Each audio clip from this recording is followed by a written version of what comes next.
tas'a adkhilu ala fir'aun asada adab. Wa hadhihi ayat tadullu ala adabil qabri ala adabil qabri li ahli maksiat. Ayat tersebut itu menunjukkan bahwasanya kuburan itu merupakan merupakan siksaan bagi orang-orang yang ahli maksiat. Paham, Ustaz Adit? Kalau di dalam akhlak itu hanya sebatas berapa ya? Pertama apa? Kita itu wajib meyakini dan mengetahui sifat Rasul, sifat Allah, kemudian sifat Rasul, kemudian para malaikat, kemudian kitab samawiyat, dan terakhir hari kiamat. Udah. Nanti sehingga ini kan disimpulkan rukun iman. Jelas ya? Nah, sehingga di dalam bait selanjutnya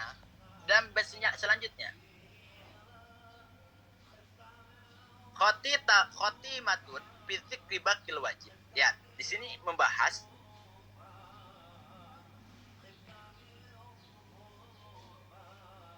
ending di dalam pembahasan yang wajib.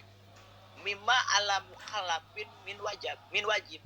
Yang dimana harus diketahui, harus diyakini oleh seorang mukhalaf. Apa saja sesuatu yang wajib yang harus diyakini dan diketahui oleh si mukhalaf. Pertama, Ustaz Adit, yaitu Nabiyuna Muhammadun qad ursila lil alamina rahmatan wa fudula. Kita percayai bahwasanya Nabi kita, Nabi Muhammad sallallahu alaihi wasallam itu merupakan sebuah utusan dari Allah untuk alam semesta. Untuk alam semesta, Ustaz Adi. Banat. Tujuannya apa? Rahmatan. Tujuannya itu untuk memberikan kasih sayang. Mana dalilnya, Ustaz? Ya, udah jelas kemarin. Wa ma arsalnaka illa rahmatan lil alamin. Wa hadhil ayat tadullu alla anna nabiyyana Muhammad sallallahu alaihi wasallam ursila lil alamin. Paham ya? Apa itu rahmat? Rahmat kemarin udah secara spesifik bahasa itu maknanya merupakan kasih sayang. Merupakan kasih sayang. Karena gini, ketika seseorang tidak mendapatkan sebuah rahmat imma dari Allah wa imma dari Rasulullah SAW, itu akan dikategorikan sebagai orang yang khosir. Apa makna khosir, Ustaz Adit? Coba antum jawab. Hah? Bisa jawab gak? Rugi. Paham gak? Karena apa? Karena masuk surga itu bukan karena ibadah. Kata siapa masuk surga karena ibadah? Masuk surga itu karena rahmat. Tapi cara untuk mendapatkan rahmat Allah itu dengan cara ibadah. Paham gak? Ada. Masuk surga itu bukan karena ibadah, tetapi dengan rahmat. Cara untuk mendapatkan rahmat Allah dengan cara ibadah. Sehingga sedikit kemungkinan ketika orang ibadahnya ya dia bermuluk ya bermas-masan, sedikit kemungkinan, dalam artian ayat ada kemungkinan tapi sedikit untuk mendapatkan rahmatnya gitu. Paham ya? Makanya yang harus diajarkan terhadap anak antum, Banat, Sadadit, ketika antum sudah memiliki anak, yang pertama mengajarkan bahwa Nabi Muhammad itu adalah utusan Allah untuk alam semesta. Tujuannya memberikan kasih sayang. Dan yang kedua, kita itu wajib mengajarkan terhadap anak kita itu apa? Abuhu Abdullahi Abdul Muttalib wa Hazim wa Abdul Manab yantasib. Wajib mengajarkan nasab-nasab atau keturunan-keturunannya Rasulullah. Seperti Nabi Muhammad itu bapaknya bernama Abdullah. Abdullah anak daripada Abdul Muttalib. Abdul Muttalib anak daripada Hashim. Hashim anak daripada Abdul Manab. Itu aja, makanya waktu anak dulu sering dinazomkan Kalau bahasa Sundanya itu wajib terang kurang sadaya. Kalau di Kalimantan ada gak Ustaz Adit nazom yang dimana runtutan nasab Rasul? Ya kalau udah jalan. Ada gak? Mungkin Ana yang nggak tahu Ustaz. Padahal itu hukumnya wajib. Awas, antum apa ya namanya? Ketika antum punya anak, yang pertama wajib diajarkan terhadap anak antum nasab-nasab Rasul. Nasab-nasab Rasul. Lihat di dalam kitab Fathul Mu'in pun ada. Yang pertama wajib yang harus diajarkan oleh seorang ibu atau ayah terhadap anaknya adalah Nabi itu lahir di mana? Nabi itu anaknya siapa? Ibunya siapa? Ayahnya siapa? Wajib itu. Makanya khatimatun fitri kibatil wajib itu tuh isinya ini. Dan kita itu wajib mengajarkan terhadap anak-anak kita tentang apa? Tentang Ummuhu Aminah, Juhriyah, Murdi'atu Halimah, Sa'diyah, wajib itu. Bahwa ibunya itu bernama Siti Aminah. Kemudian Nabi itu pernah disusui oleh Siti Halimah, Siti Sa'diyah. Makanya anak itu pernah bilang kan ke antum, yang harus antum pikirkan itu bagaimana cara untuk menghadapi zaman kedepannya. Karena gini, zaman itu kata Rasul, semakin lama bukan semakin baik, tetapi semakin buruk. Yang jadi pertanyaannya, zaman sekarang pun udah buruk, apalagi kedepannya. Paham nggak? Yang jadi sebuah PR bagi antum, tugas bagi antum, cara untuk menghadapi zaman kedepannya bagaimana? Ketika antum mendidik anak antum itu bagaimana? Maka cara untuk selamat harus sesuai dengan kitab, sesuai dengan Al-Quran. Sebagaimana dan Al-Quran ini pun menjelaskan bahwa sesuatu yang wajib oleh seorang walidain untuk diajarkan terhadap anaknya adalah apa-apa yang ada kaitannya dengan Rasul, apa-apa yang ada kaitannya dengan Allah. Sifat Allah ada 20, mustahilnya ada 20, jaiznya ada 1. Sifat Rasul ada 4, mustahilnya wajibnya ada 4, mustahilnya ada 4, jaiznya ada 1. Itu wajib. Kemudian nama-nama Rasul dan Nabi yang tercatat di dalam Al-Quran ada 25. Malaikat yang wajib kita yakini 10, itu harus diajarkan. Kitab Samawiyat ada 4, apa saja itu harus bukan. Paham ya? Dan yang terakhir, bahwa kita itu kan dengan umur yang panjang akan memiliki istri, dan ketika memiliki istri ada kemungkinan akan memiliki anak, dan yang paling wajib itu adalah mengajarkan terhadap anak. Rasul itu lahir di mana? Gitu Ustaz. Bapaknya siapa, ibunya siapa? Dalam artian harus mengajarkan sirah datiahnya atau biografi daripada Rasulullah Shallallahu Alaihi Wasallam. Agar apa? Agar semakin cinta anak tersebut kepada Rasulullah Shallallahu Alaihi Wasallam. Makanya lihat di sini, Mauliduhu bimakkah. Aminah. Nabi itu dilahirkan di Mekah yang aman. Wafatuhu fi Thayyibatal Madinah, dan wafatnya Nabi itu di Madinah. Itu harus diajarkan terhadap anak-anak antum bahwa Nabi itu lahirnya di Mekah, wafatnya di Madinah. Paham ya? Atama qoblal wahyi arba'ina, dan Nabi yakni menyempurnakan atau sempurnanya sebelum wahyu itu adalah yakni arba'ina, 40 ya. Dalam artian Nabi ketika diberi wahyu itu saat ketika usia berapa Ustaz Adit? Antum bisa jawab? Lupa atau gak tahu? Awal pertama Nabi diberi wahyu oleh Allah usia berapa? Lupa. Hah? Usia berapa, ada yang bisa jawab? Banat, ada Banat? Usia berapa Ustaz Adit? 40 Ustaz Adit.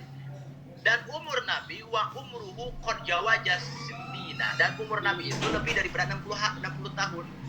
Ada qil mengatakan bahwa Nabi itu wafatnya di usia 63, ada qil wafatnya Nabi itu di usia 64. Allah alam.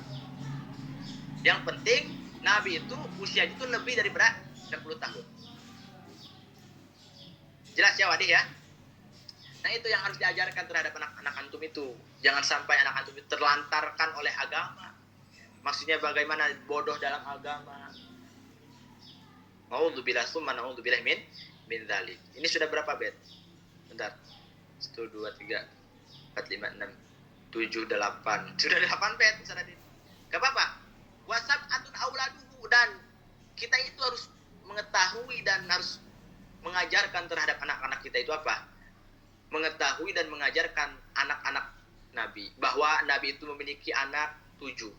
Paminhum di antara 7 itu adalah salah satu minadz dzukur, 3 laki-laki. Kemudian pertama siapa laki-laki itu? Qasim, Abdullah, wa Thayyib, Tahir, bidaini da yulaqab. Yakni memiliki 2 gelar ya. Memiliki 2 gelar. Sorry. Gelar daripada Abdullah itu Thayyib dan Tahir. Thayyib dan Tahir. Thayyib dan Tahir itu maksudnya adalah Abdullah. Yakni Abdullah ini memiliki 2 laqab. Pertama Thayyib, yang kedua Tahir. Itu wajib diajarkan terhadap anak antum. Dan antum wajib mengetahuinya. Bahwa Rasul itu memiliki anak 7. Dari 7 itu 3 laki-laki, 4 perempuan. Terus Ustaz satu lagi siapa? Ibrahim. Satu lagi Ibrahim. Wadih, Ustaz Adit? Naam Ustaz, wadih. Ada apa? Wadih Ustaz. Ada pertanyaan? Ini terasa udah ini nih. Coba. Jadi gini. Oke, kita memperpanjang dalam 10 menit lagi. Tadi membahas bahwa yang terakhir kita wajib meyakini dan mempercayai itu adalah terhadap hari kiamat. Bukan hanya sebatas hari kiamat. Akan tetapi kita wajib meyakini dan mempercayai terhadap keajaiban-keajaiban yang terjadi di saat ketika di hari kiamat. Paham? Seperti apa? Soal kubri, pertanyaan di dalam kuburan, kemudian hisab, dan lain-lainnya. Karena apa? Karena sebagian kaum mengatakan bahwa itu hal yang bersifat halusinasi. Na'udzubillah. Kita itu dengan keimanan dan yakin bil qalbi bahwa akan terjadi, pasti terjadi. Dan kewajiban yang terakhir yang harus diyakini dan dipercayai bahkan diketahui oleh antum itu adalah bahwa Nabi Muhammad sallallahu alaihi wasallam itu qad ursila lil alamina rahmatan. Yakni Nabi yang diutus oleh Allah untuk alam semesta. Tujuannya adalah memberikan kasih sayang. Memberikan kasih sayang. Dan bukan hanya sebatas itu. Yang antum harus ketahui, bahkan harus diajarkan terhadap anak antum itu apa? Siapa ibunya Nabi, siapa ayahnya Nabi. Intinya nasab daripada Nabi Muhammad itu dari mana? Kemudian lahirnya itu di mana? Wafatnya itu di mana? Itu saat di beatnya itu saat ketika dalam artian awal pertama mendapatkan wahyu itu usia berapa? Kemudian umur Nabi itu berapa? Ulama di sini mengatakan lebih daripada 60. Karena ada ikhtilaf. Wafatnya itu usia 63, ada yang mengatakan 64. Kemudian anak Nabi itu ada 7. Di dalam 7 itu 3 laki-laki, 4 perempuan. Laki-lakinya pertama adalah Qasim, yang kedua Abdullah, yang ketiga Ibrahim. Itu harus dipahami, itu harus dipahami. Karena apa? Karena ini akan merupakan sebuah wasilah ya tawassalu, yakni wasilah sampainya kecintaan anak kita berikut kita terhadap Rasulullah SAW. Bagaimana kita akan cinta terhadap seseorang kalau kita nggak tahu biografinya? Paham nggak Ustaz Adit? Bagaimana antum akan cinta terhadap wanita kalau antum nggak tahu siapa itu wanitanya? Seseorang akan timbul rasa cinta itu dengan apa? Dengan adanya perkenalan, dengan adanya rasa tahu. Kalau tidak tahu, mustahil dia akan cinta. Perasaan itu gitu. Makanya wajib bagi antum mengetahuinya dan wajib bagi antum mengajarkannya terhadap anak antum. Paham ya? Wahada wallahu a'lam bishawab. Wade. Alhamdulillah wadih. Mau juz soal? Ada pertanyaan? Ahlan? Ana mafish. Hafiz yang lainnya? Rizka atau Fa? Ahlan? Makanya gitu, anak waktu dulu di Sunda ya khususnya. Wujud kidambako. Itu harus apa? Sifat-sifat wajib Allah yang 20, kemudian mustahilnya, zaidnya, nama-nama Rasul. Anak masih ingat sampai sekarang. Itulah keajaiban menghafal di masa kecil. Dam Idris, Nuh, Hud, Soleh, Ibrahim, Lut, Ismail, Ishak, Yakub, Yusuf, Ayub, Suhaib, Harun, Musa, Ilyas. Itulah salah satu keajaiban saat ketika antum mendidik anak antum di masa kecil sampai tua pun akan ingat. Sampai tua. Karena apa? Karena ada makalah mengatakan menghafal atau belajar di masa kecil itu lebih ibarat menulis di atas laut, dalam artian hilang bahkan ada kemungkinan gak bakalan hilang. Tetapi sebaliknya belajar dan menghafal di masa tua itu bagaikan menulis di atas air, dalam artian mungkin cepat hafal tetapi cepat lupa. Dan semoga aja antum ketika antum hidup diberikan panjang oleh Allah, mendapatkan anak ataupun istri ataupun suami yang soleh juga solehah. Kajian udah 1 jam karena mulai tadi jam berapa? Jam 2.40 ya, jam 2.40. Terima kasih yang menyempatkan waktunya dan mohon maaf ya tadi ada gangguan wifi-nya di sini jelek dikarenakan di sini hujannya setiap hari Ustaz Adit. Indonesia itu sedang nggak tahu kalau di Kalimantan, kalau di sini di Sukabumi itu